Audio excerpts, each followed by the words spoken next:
Hey, and welcome to the Ambitious Bookkeeper Podcast. I'm Serena Shoup. I am a CPA and mom of three, and I'm running a virtual bookkeeping business mostly from my home. You're in the right place if you're a bookkeeper, accountant, or an accounting student, and you know that your purpose is bigger than sitting in a cubicle. If you're ready to learn some actionable tips and strategies to help you start and grow a bookkeeping or accounting business, I hope you stick around. This episode is for you if you're in the dreaming stage and you're listening along each week here trying to learn as much as possible, but you still haven't really taken much action in starting your business. I want to talk about some things that might be holding you back and helping to push that fear aside to finally start your bookkeeping business. So one of the things that I feel comes up a lot is the question, isn't the market saturated? Like the bookkeeping market, are there too many bookkeepers? Short answer is no. But if it were, market saturation is just going to mean that you have to be intentional about the way that you position yourself. The market, the business owners, are more savvy. They want bookkeepers who actually help them understand the numbers, not just data entry.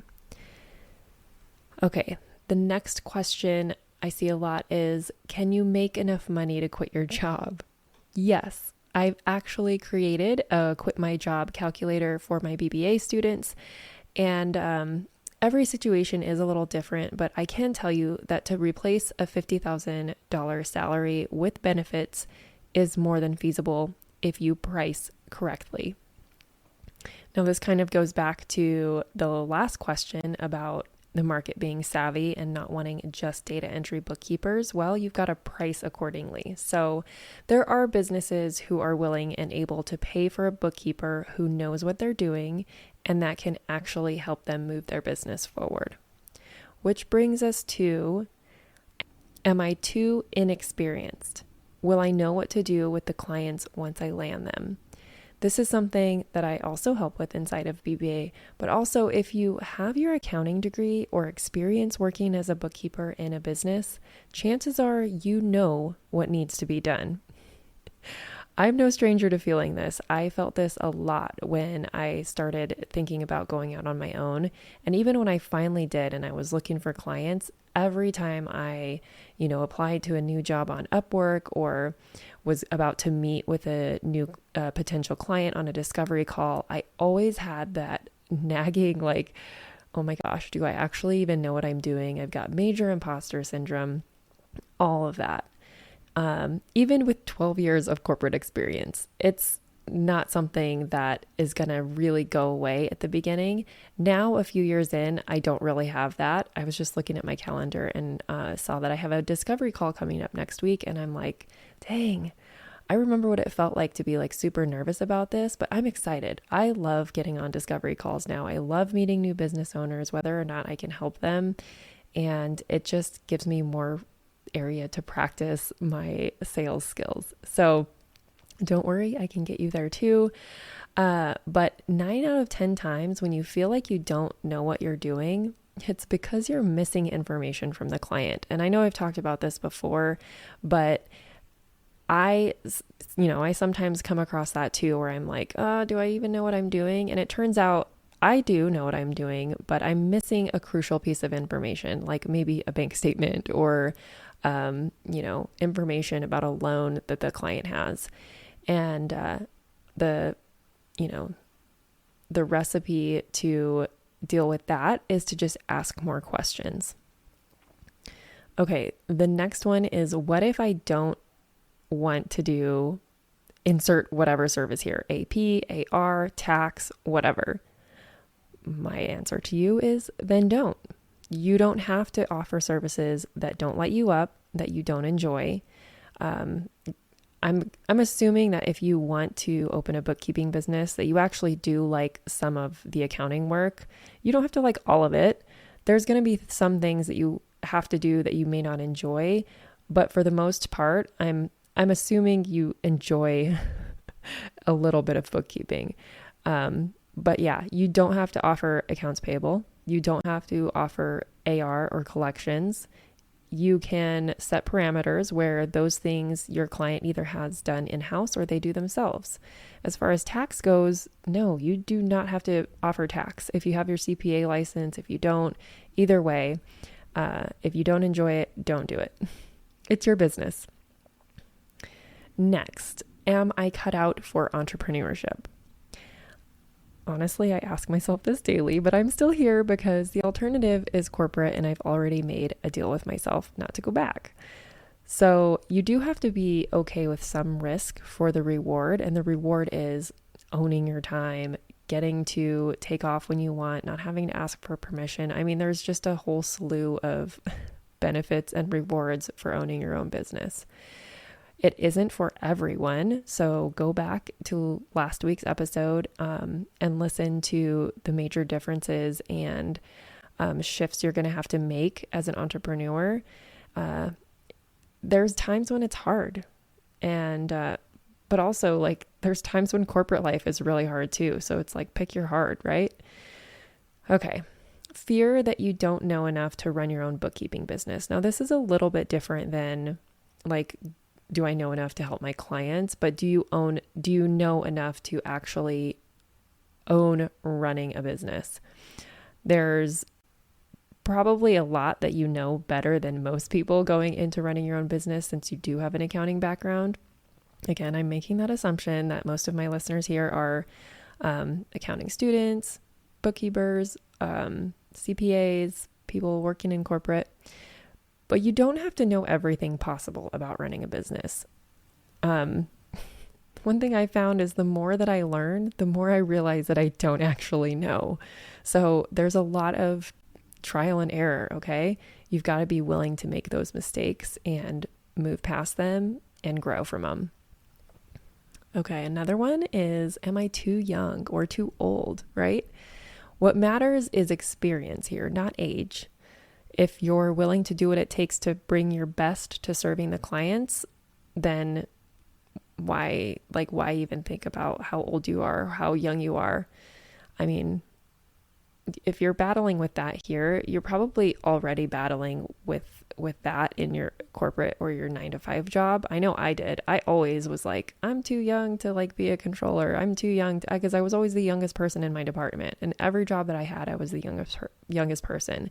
And I always struggled with that. So I don't really have any advice on that, but just like, you're going to struggle with that no matter where you're at, I think. Okay, do you need your CPA license to run a bookkeeping business?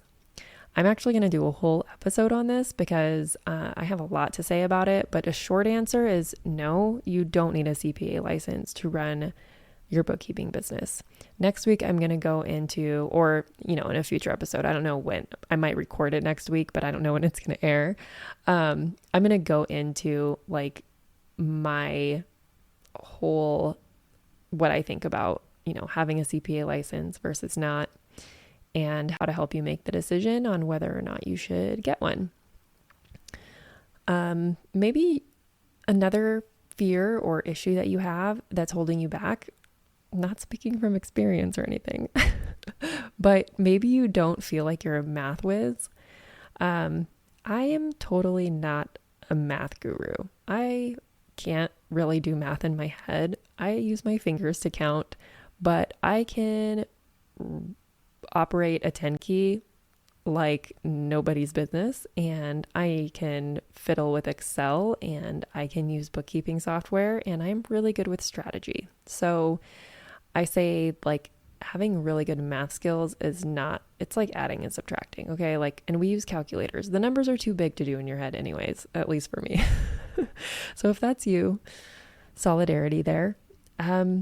The next one is maybe you're feeling like a little too shy or introverted and you're afraid to put yourself out there.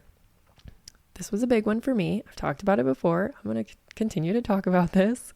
But like I just said a few minutes ago, I looked at my calendar and I was actually excited to have a discovery call.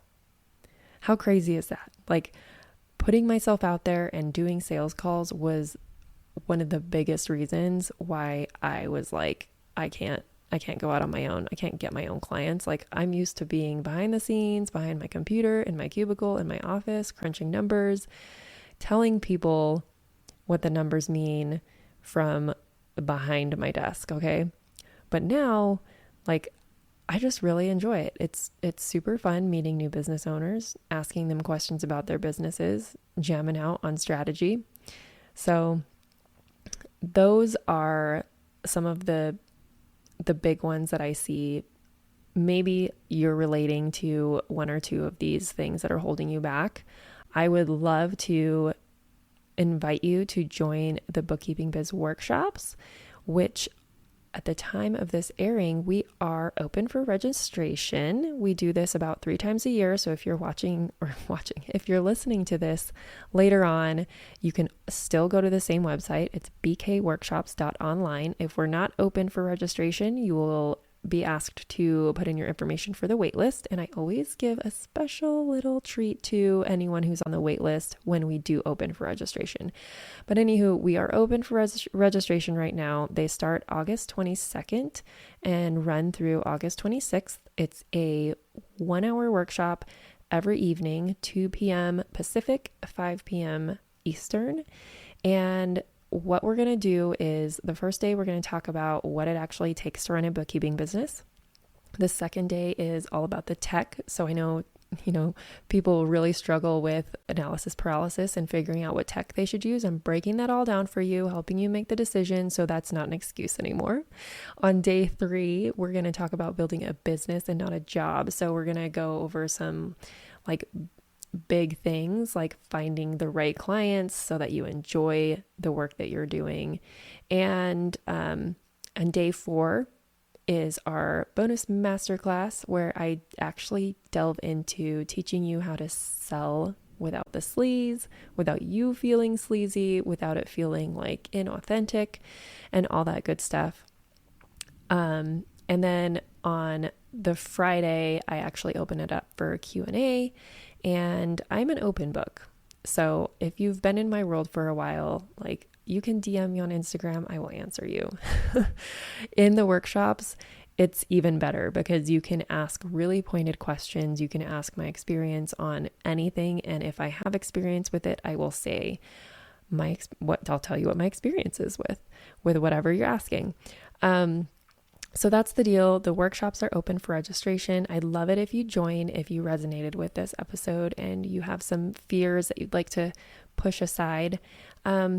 So maybe you are ready to start and you don't really need convincing, but you are stalling out on things like tech, like software to use, invoicing, maybe like how do I get paid, pricing, all that good stuff. So I have some stuff in the pipeline for you if you're not ready to join the workshops. If you are, we obviously are going to go over tech. In a future episode on the podcast, I am going to talk about how to get paid by your clients. And a quickly upcoming episode is going to be on pricing. I have an interview with Lauren Caselli, and she's actually going to also be teaching inside my program. So we'll be diving deep into pricing and raising your rates. So watch out for that episode. I want to ask how your life would be different if you could take time off when you wanted to without asking permission. If you could work from home when your kids are sick and be there for them. If you could work only with clients that you liked working with. And if you could decide when you were ready for a raise. These are all the things that you get to embrace as an entrepreneur. So have a sit and think about how your life would be different with all of those things. And those fears, those pesky little fears that are holding you back, they're not serving you. Like, you're too young, that's not serving you. You're too old, that's definitely not serving you. You're not a math whiz, not serving you. Disempowering thoughts, not serving you. Okay, I'm not going to go through the whole list again. I'm pretty sure that if you listen to this whole episode, you might have some fears of your own. We don't need to really talk about it other than the fact that I don't think those thoughts are really serving you, and I'd love to help you through them. So again, join the workshops. They start August 22nd. Go to bkworkshops.online, and I will see you in the next episode.